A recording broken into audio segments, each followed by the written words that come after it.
When I was just a kid, I think I was around 2 or maybe 4 years old, when I was stung in my ear by a wasp. My mom didn't know exactly what happened at the time, but a lot of issues started for me after that moment. My hearing began to deteriorate. I started having trouble hearing in both my left and right ears. At the same time, I was learning to swim. My mum told me I was afraid to put my head underwater, which might have been related to what was happening with my ear. At age 5, it took about 9 years to find out what happened to my ear. I continued swimming, but at school, things started to get worse. My hearing issues became more severe, to the point where I could barely hear. I started walking oddly, bending forward due to my hearing problems. My parents eventually took me to a doctor who looked in my ear and found a bacterial infection. He provided treatment, and after a week, it seemed to help, however.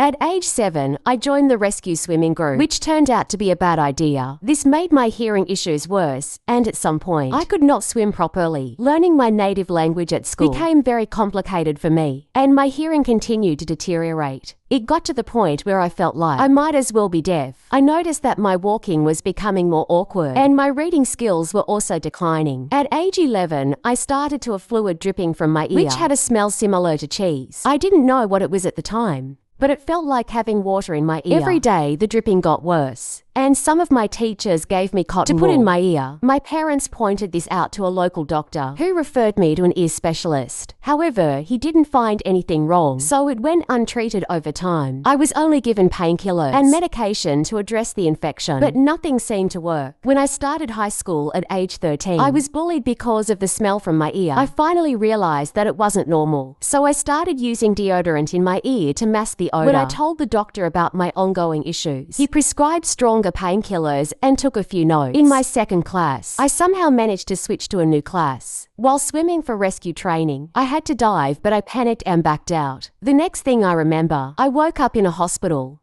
The doctors then reviewed my medical history and planned an MRI of my head. Before I could get the MRI, I was released from the hospital. But a few weeks later, I returned for the scan. They requested a second MRI at the hospital with a better scanner later.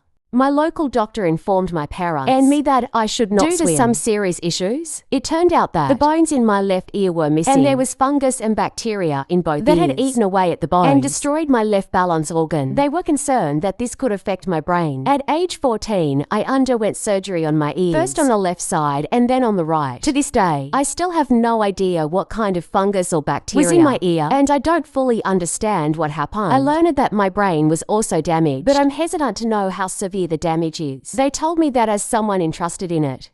A normal person has 64 gigabytes of RAM, while I only have 2 gigabytes, which is painful to hear. As an person now, I want to learn more.